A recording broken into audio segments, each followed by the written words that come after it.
Hello, Bhagwati PG college online classes में आपका स्वागत है। आज हम बीए थर्ड ईयर के छात्रों के लिए ज्योग्राफी विषय में भारत का भूगोल जो दूसरा पेपर है और इसमें भी जो सेकंड यूनिट है भारतीय कृषि, उसका अध्ययन करेंगे। तो सबसे पहले हम भारतीय कृषि इस यूनिट में भारतीय कृषि में यानी भारत के अंदर जो विविध फसलें पाई जाती हैं यानी बोई जाती हैं, पैदा की जाती हैं, उन फसलों के बारे में हम अध्ययन करेंगे।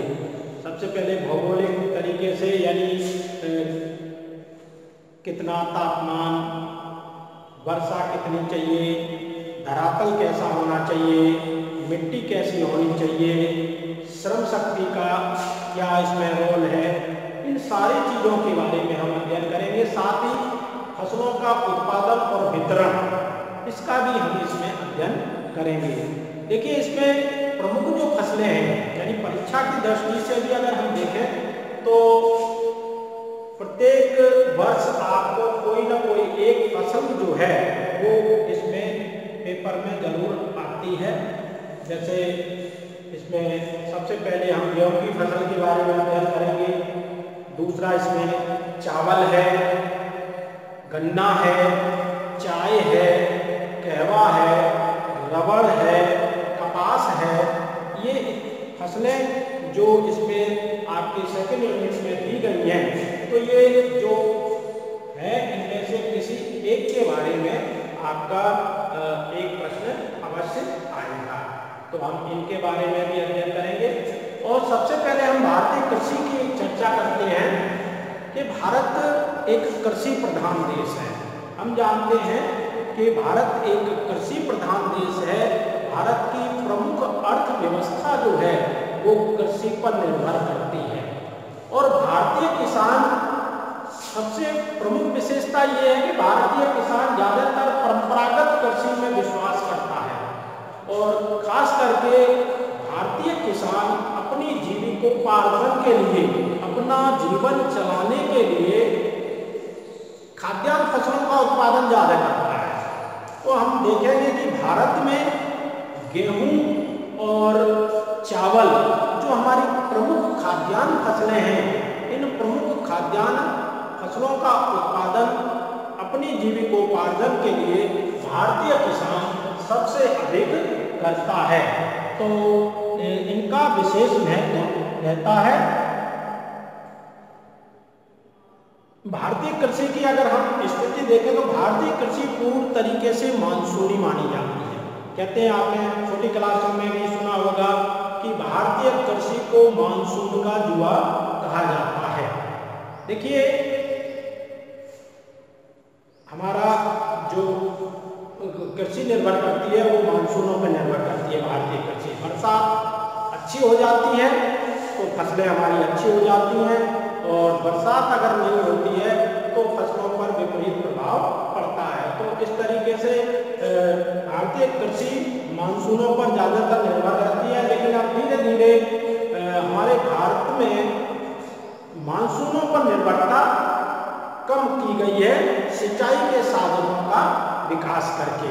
यानी हरित क्रांति के अंदर सबसे प्रमुख चीज जो थी, ये कहा गया कि भारतीय कृषि जो मानसूनों पर निर्भर है, इस निर्भरता को कम किया जाए।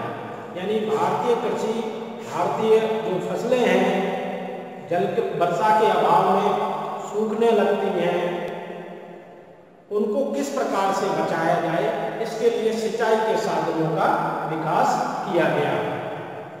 भारत नदियों का देश है। नदियों पर बड़े बड़े बांध बांधे गए और बांधों से नहरें निकाली गई और दूर दराज जहाँ पर पानी नहीं था वहाँ पर पानी पहुँचाया गया। तो सिंचाई के साधनों का विकास किया गया। तो इस तरीके से भारतीय कृषि जो है वो मानसून का जुआ भी कहलाती है। लेकिन धीरे धीरे हमने मानसूनों से निर्भरता को कम किया है, सिंचाई के साधनों का विकास करते हुए उसकी निर्भरता कम की है। और इसके साथ ही भारत में विविध प्रकार की जलवायु और विविध प्रकार की मिट्टियाँ देखने को मिलती है, पाई जाती है। यानी आप देखेंगे उत्तर से लेकर दक्षिण तक पूरे भारत की जलवायु का अगर हम अध्ययन करें तो हमारे भारत में विविध प्रकार की जलवायु पाई जाती है। ग्रीष्म ऋतु भी है, शीत ऋतु भी है, वर्षा ऋतु भी है और विविध प्रकार की मिट्टियाँ हमारे भारत में उत्तर से लेकर अगर दक्षिण तक हम देखें तो विविध प्रकार की मिट्टियाँ भी हमारे भारत में पाई जाती हैं। जलवायु और मिट्टी ये दोनों कृषि को सबसे अधिक प्रभावित करती है। मिट्टियाँ और जलवायु ये कृषि को सबसे अधिक प्रभावित करती है और इसी कारण से अगर हम देखें जलवायु के आधार पर तो भारत में 3 प्रकार की फसलें जो हैं वो उगाई जाती हैं। सबसे पहले अगर हम देखें तो रबी की फसल। जलवायु के आधार पर अगर हम देखें विभाजन करें तो ये 3 भागों में विभाजित की जाती है भारतीय फसलें।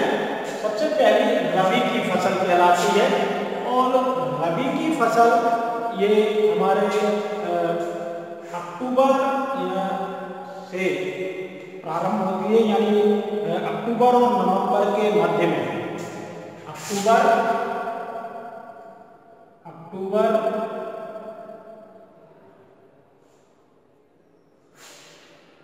नवंबर, यहाँ से ये मार्च और अप्रैल। कहने का मतलब रबी की फसल अक्टूबर और नवंबर में बोई जाती है और ये मार्च और अप्रैल तक पक के तैयार हो जाती है। और इस समय उत्तर भारत में शीत ऋतु रहती है। इस प्रकार की शीत ऋतु रहती है तो ये शीत ऋतु की फसल भी कहलाती है। यानी रबी की जो फसल है ये शीत ऋतु की भी फसल कहलाती है। इसमें सबसे प्रमुख गेहूं है। गेहूं की फसल खाद्यान्न फसलों में गेहूं की फसल सबसे प्रमुख फसल मानी गई है। इसके साथ जौ है, चना है, सरसों है, मटर है, अरहर है इत्यादि ये जो फसलें हैं ये रबी की फसल के अंतर्गत आती हैं। यानी रबी की फसल की जो बुवाई है अक्टूबर से नवंबर के मध्य और ये फसल मार्च अप्रैल तक पककर तैयार हो जाती है। तो गेहूं है, सरसों है, जौ है, मटर है, अरहर है, आलू इत्यादि जो ये फसलें हैं ये रबी की फसल के अंतर्गत आती हैं। दूसरी जो है वो खरीफ की फसल है। खरीफ की फसल, देखिए खरीफ की फसल ये जुलाई में लगभग जुलाई के आसपास मध्य जुलाई से इसका बुवाई होती है और सितंबर अक्टूबर तक ये फसल पककर तैयार हो जाती है।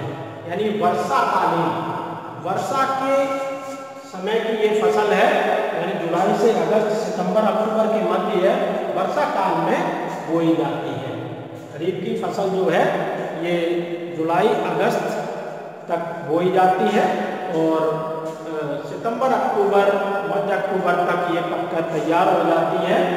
और इसके अंदर जैसे रबी की फसल में खाद्यान्न फसलों में गेहूं प्रमुख था, इसमें खरीफ की फसल में चावल सबसे प्रमुख फसल में मानी जाती है। यानी खरीफ की फसल खाद्यान्न फसलों में देखी जाए तो चावल है, इसके अलावा ज्वार है, बाजरा है, मक्का है, कपास है, जूट है, मूंगफली है, तिलहन है, उड़द है, मूंग है, ये सभी फसलें खरीफ की फसल के अंतर्गत आती हैं।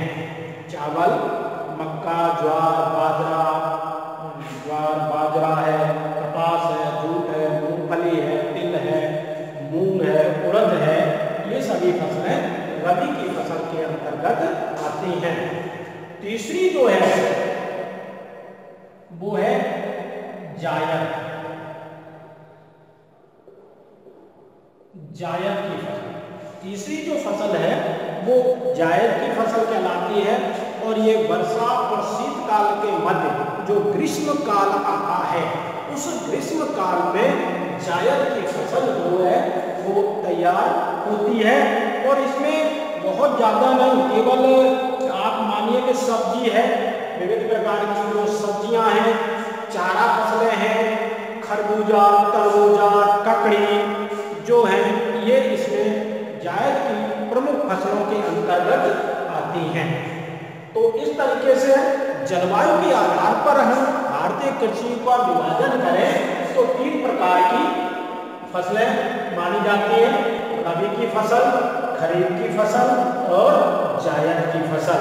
अगर इनका समय के अनुसार देखें तो रबी की फसल अक्टूबर और नवंबर के मध्य में बोई जाती है और मार्च और अप्रैल तक इसके पक के तैयार हो जाती है। शीतकाल की ये फसल है, गेहूं है, सरसों है, मटर है, चना है, आलू है इत्यादि ये फसलें जो हैं ये रबी की फसल के अंतर्गत आती हैं।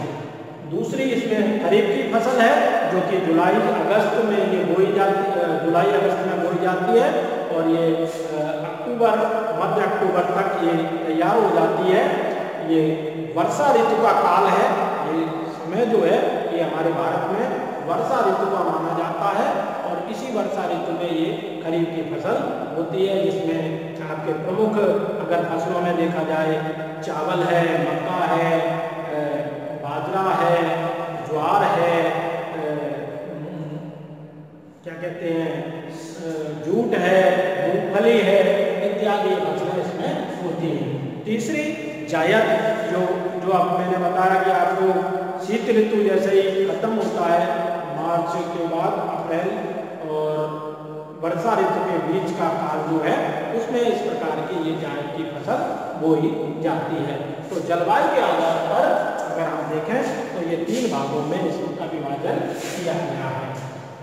अब अगर हम उपयोग के आधार पर देखें, भारतीय कृषि को उपयोग के आधार पर देखें तो उपयोग के आधार पर भारतीय कृषि को 3 भागों में विभाजित किया गया है। इसको भी उपयोग के आधार पर, इसके आधार पर उपयोग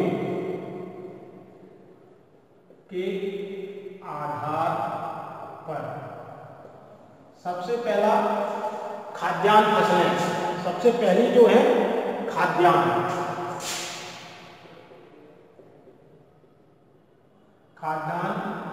फसलें। सबसे पहली फसलें जो हैं वो खाद्यान्न फसलें या धान्य फसलें कह सकते हैं, और जिनके उत्पादन किसान खाने के लिए करता है। यानी खाद्यान्न फसलों का उत्पादन जो है वो किसान अपना जीविकोपार्जन चलाने के लिए, खाने के लिए इसका उपयोग करता है। जिसमें खाद्यान्न फसलों में प्रमुख इसमें अगर हम देखें तो गेहूं है, चावल है, गेहूं, चावल, मक्का, बाजरा,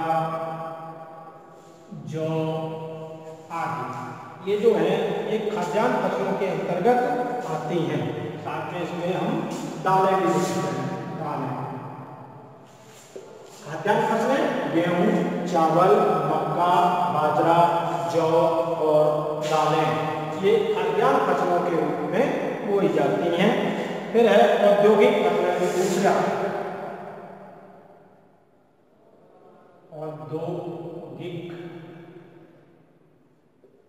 फसलें। देखिए कई उद्योग ऐसे हैं जो कच्चे माल के रूप में कृषि पर निर्भर करते हैं। यानी उन उद्योगों के लिए जो कच्चा माल चाहिए वो कृषि से प्राप्त होता है। यानी उद्योगों में जो माल तैयार किया जाता है उसके लिए जो कच्चा माल चाहिए वो कृषि से प्राप्त होता है।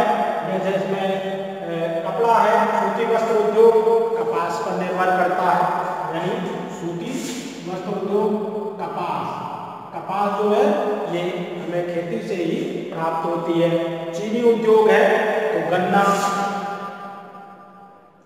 यानी गन्ना जो है ये भी कृषि से प्राप्त होता है, और चीनी उद्योग जो बहुत बड़ा उद्योग है उसके लिए भी हमें कृषि से ही गन्ना प्राप्त होता है। इसके अलावा अगर हम देखें जूट है, तिलहन है, तंबाकू है, जूट,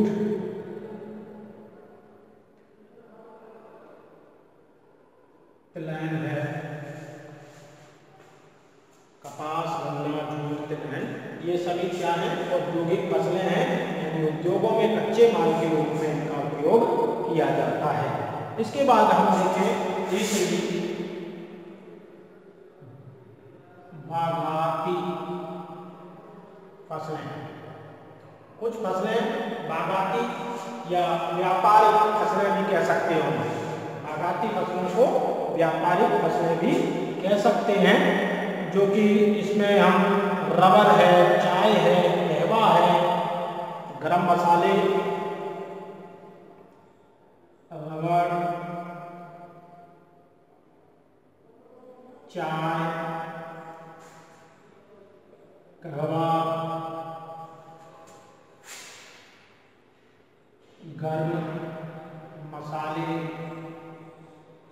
गर्म मसाले हैं, कहवा है, और कोको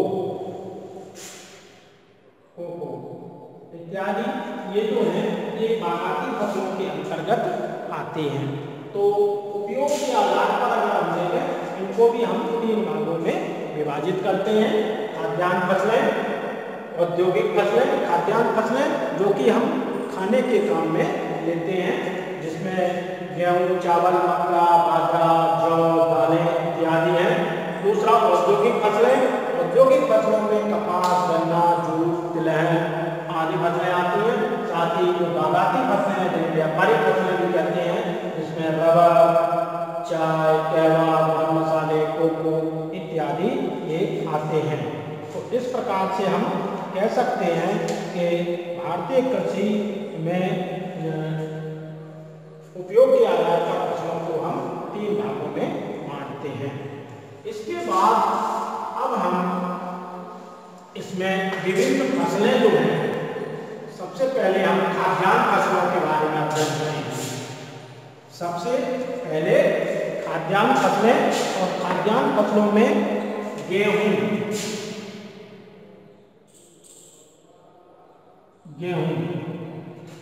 खाद्यान्न फसलों के अंतर्गत सबसे पहले जो हम अध्ययन करेंगे वो गेहूं का करेंगे। गेहूं जो है ये हमारी भारत की प्रमुख खाद्यान्न फसलों में से एक माना जाता है। यानी भारत में चावल के बाद, यानी भारत में सबसे ज़्यादा खाद्यान्न के रूप में चावल का उपयोग होता है। और चावल के बाद अगर हम देखें सबसे ज़्यादा खाद्यान्न के रूप में अगर किसी फसल का उपयोग होता है तो वो है गेहूं। देखिए, गेहूं हमारे भारत में प्राचीन समय से, यानी हड़प्पा और मोहनजोदड़ो जो हमारे पुरानी खुदाई हुई थी, उसमें भी अन्नगाह के रूप में हमें ये प्राप्त हुए थे। तो हम कह सकते हैं कि प्राचीन समय में भी भारत में गेहूं का उत्पादन होता रहा है। और भारत चीन के बाद आज विश्व में दूसरे नंबर पर गेहूं का उत्पादन करता है। अगर विश्व स्तर पर अगर हम देखें तो चीन के बाद दूसरे नंबर पर गेहूं का उत्पादन करने वाला कोई देश है तो वो है भारत। भारत जो है देश के कुल कृषि भूमि का 11%, यानी जो कुल कृषि भूमि है उसका 11% भाग पर गेहूं की फसल बोई जाती है। यानी जो कृषिगत फसल, जो कुल क्षेत्रफल है उसमें 11%, और जो खाद्यान्न फसलें हैं, जो टोटल हमारी खाद्यान्न फसलें हैं, जिसमें चावल, मक्का, जौ, बाजरा जो आते हैं, उनमें अगर सब में देखें तो 20% खाद्यान्न फसलों का गेहूं की फसल बोई जाती है। तो गेहूं हमारे लिए बहुत महत्वपूर्ण है और भारत जैसे उत्तर भारत में सबसे ज़्यादा गेहूं का इस्तेमाल किया जाता है। अब देखिए गेहूं उत्पादन की भौगोलिक परिस्थितियां, जो भौगोलिक परिस्थितियां हैं,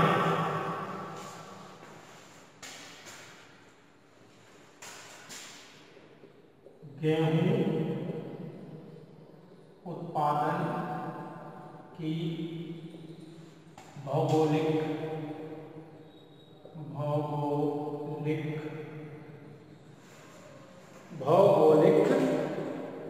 परिस्थितियां,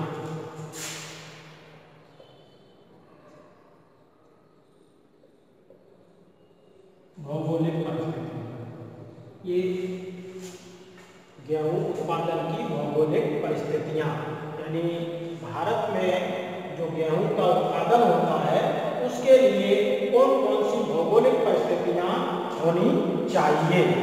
देखिए गेहूं के उत्पादन के लिए अगर हम देखें तो भौगोलिक उत्पादन में सबसे पहले अगर हम देखेंगे तो इसमें हम तापमान,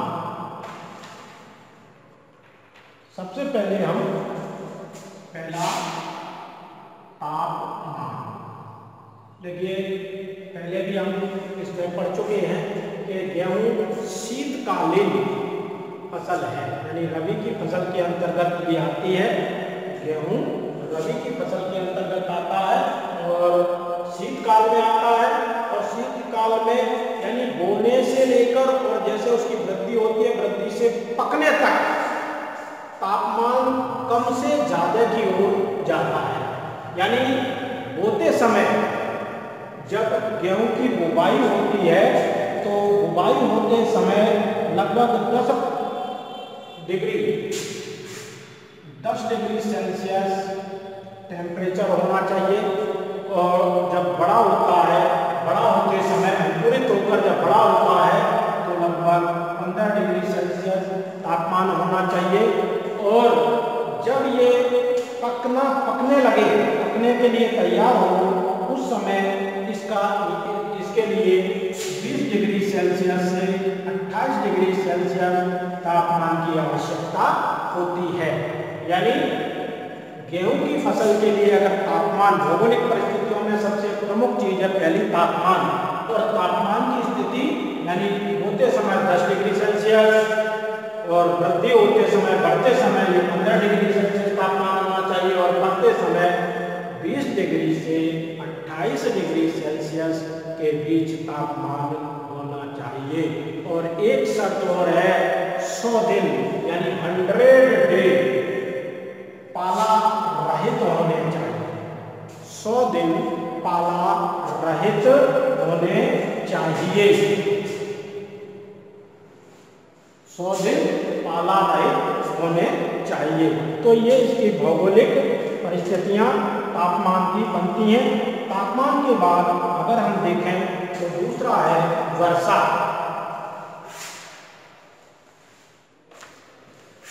दूसरी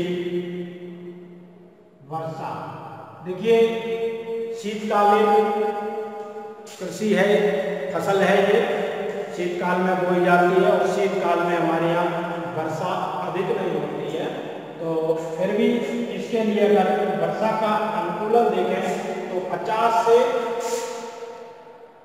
50 सेंटीमीटर से 75 सेंटीमीटर तक वर्षा की आवश्यकता होती है।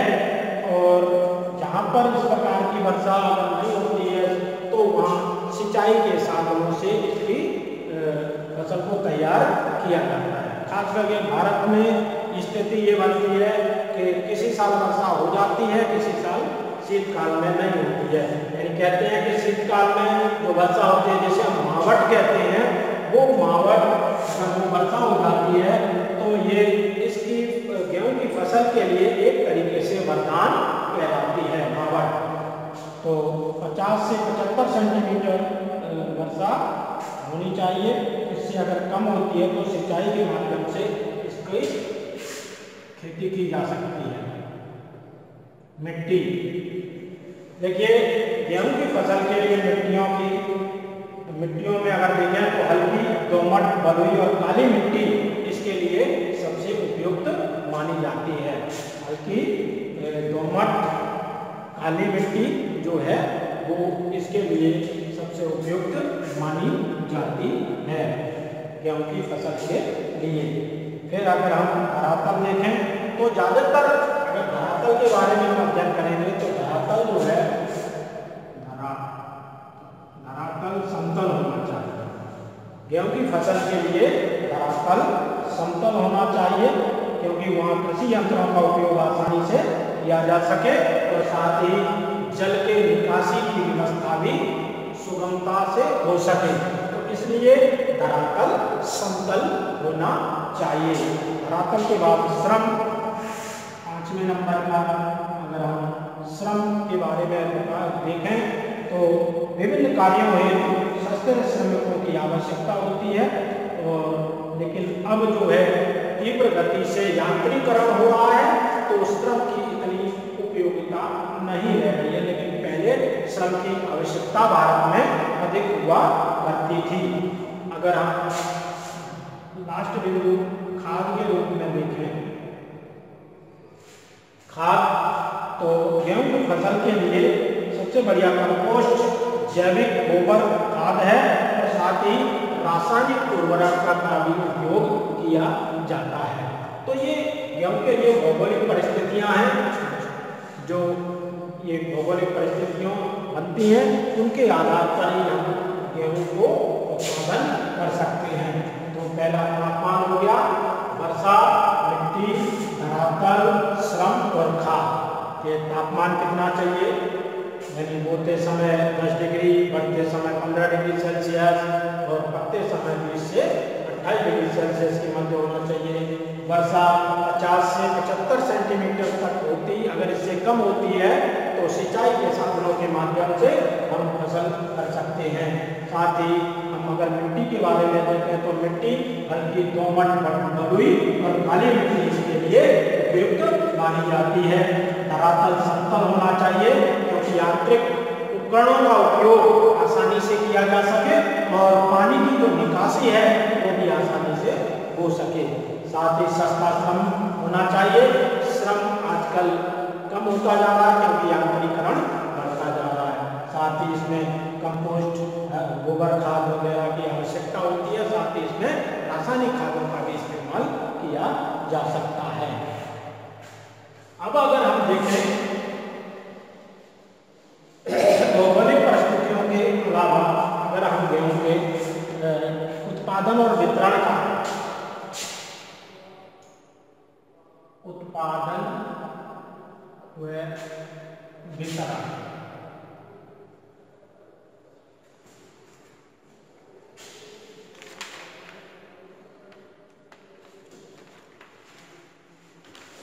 देखिए, भारत में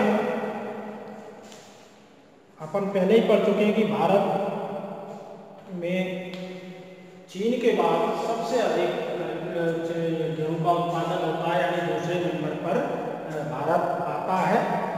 और इस दृष्टि से अगर भारत में देखें तो सतलज, यमुना और गंगा का जो मैदान है, भारत में सतलज, गंगा और यमुना का जो मैदान है, इस मैदान में, भारत के इस मैदान में सबसे अधिक गेहूं का उत्पादन किया जाता है।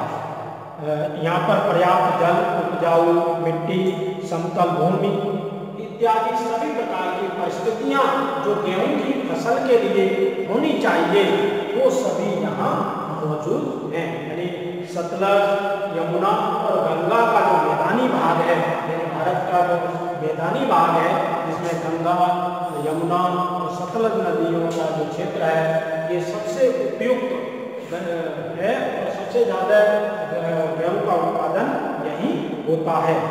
और इसमें भी अगर हम देखें तो सबसे पहले हम इसमें उत्तर प्रदेश का हम अध्ययन करें। उत्तर प्रदेश यानी गन्ने के उत्पादन में उत्तर प्रदेश सबसे प्रमुख है, यानी पहले नंबर पर अगर कोई प्रदेश है तो वो उत्तर प्रदेश है। उत्तर प्रदेश में गेहूं का उत्पादन का 34.42% उत्पादित किया जाता है, यानी दूसरे नंबर पे, पहले नंबर पे आता है। दूसरे नंबर पर पंजाब है। पंजाब गेहूं उत्पादन में दूसरे नंबर पे है। और अगर हम देखें इसमें तो गेहूं उत्पादन का लगभग 21% यहाँ उत्पादन होता है, जबकि कुल उत्पादन भूमि का 12.5% यह राज्य उत्पादित करता है। और तीसरा जो राज्य है वो है हरियाणा।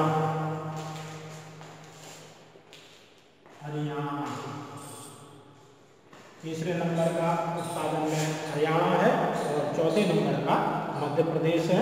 हरियाणा में कुल भूमि का 6.17% भाग पर गेहूं उत्पादन किया जाता है और यहाँ 3,916 किलोग्राम प्रति हेक्टेयर उत्पादन होता है। चौथे नंबर पर मध्य प्रदेश है। तो इस तरीके से इसका उत्पादन भारत में होता है।